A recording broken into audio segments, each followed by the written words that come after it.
Hello बच्चों, हम फिर आ गए हैं तेनालीरामा की नई कहानी के साथ। आज की कहानी का नाम है शाही उपहार। एक बार राजा कृष्णदेव राय ने तेनालीराम से प्रसन्न होकर उसे 5 हाथी उपहार स्वरूप भेंट किए। तेनालीराम का वेतन बहुत अधिक नहीं था। उसका स्वयं का एक लंबा चौड़ा परिवार था। जब वह अपने परिवार का ही उचित भरण पोषण करने में कठिनाई अनुभव करता था तो 5 विशाल हाथियों के लिए खान पान का खर्चा कहाँ से उठाता।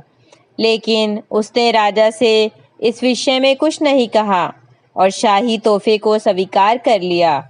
वह उन हाथियों को लेकर घर आ गया। 5 हाथियों को देखकर उसकी पत्नी अत्यधिक क्रोधित हुई और बोली, हम इन 5 विशालकाय हाथियों के लिए भोजन कहाँ से लाएंगे? यदि राजा हमें इन 5 हाथियों के बदले 5 गायें दे देते तो कम से कम हमारे बच्चों को भरपेट दूध तो मिलता। तेनालीराम बोला, मैं शीघ्र ही वापस आता हूँ। मैं सबसे पहले इन 5 हाथियों को माँ काली को भेंट करना चाहता हूँ।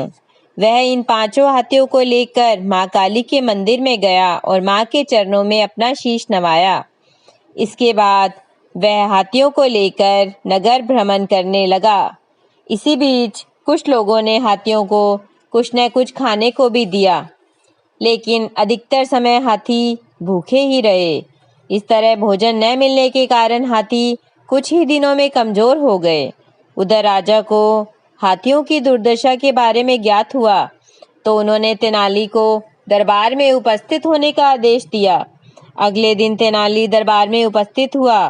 राजा ने क्रोधित स्वर में उससे पूछा, तुम हाथियों के साथ इतनी निर्दयता का व्यवहार क्यों कर रहे हो? उनकी उचित देखभाल की जिम्मेदारी तुम्हारी थी, परंतु तुमने उनका जरा भी ध्यान नहीं रखा। तेनाली बोला, महाराज, यदि मैं शाही उपहार लेने से इनकार करता तो यह राजा आज्ञा का उल्लंघन होता। इसलिए मैं आपके द्वारा दिए गए उपहार को लेने से इनकार नहीं कर सका। मैं इन विशालकाय हाथियों के लिए भोजन का प्रबंध करने में असमर्थ हूँ। मेरे ऊपर पहले से ही मेरे लंबे चौड़े परिवार का दायित्व है।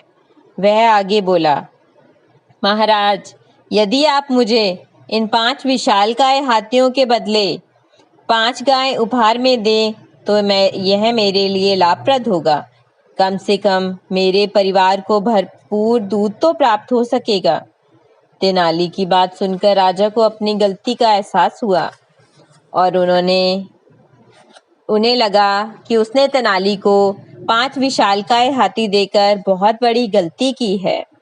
कुछ देर सोचने के बाद राजा बोले, इस बात का क्या भरोसा है कि तुम गायों की उचित देखभाल करोगे और उनके साथ हाथियों की तरह दुर्व्यवहार नहीं करोगे? तेनाली तुरंत बोला, नहीं नहीं, कभी नहीं महाराज। गायें तो मेरे लिए पूजनीय हैं। गाय के दूध से मेरे बच्चों को उपयुक्त पोषण मिल जाया करेगा और वे हमेशा इस शाही उपकार के लिए आपके आभारी रहेंगे। मेरे परिवार के लिए एक उपयोगी उपहार होगा। तब राजा ने अपने सेवकों को आदेश दिया, 5 हाथियों को वापस ले लिया जाए और तेनाली को इसके बदले में 5 गायें दे दी जाए। अब तेनाली खुशी खुशी 5 गायों को लेकर अपनी घर की ओर चल पड़ा और इस तरह तेनालीरामा ने अपनी बुद्धि के साथ फिर से राजा को उनकी गलती का एहसास कराया और अपने लिए भी फायदा किया। हाथियों के बदले उन्होंने राजा से गायें ले ली। अब हम मिलेंगे अगली कहानी के साथ नए वीडियो में। Till then, bye all of you.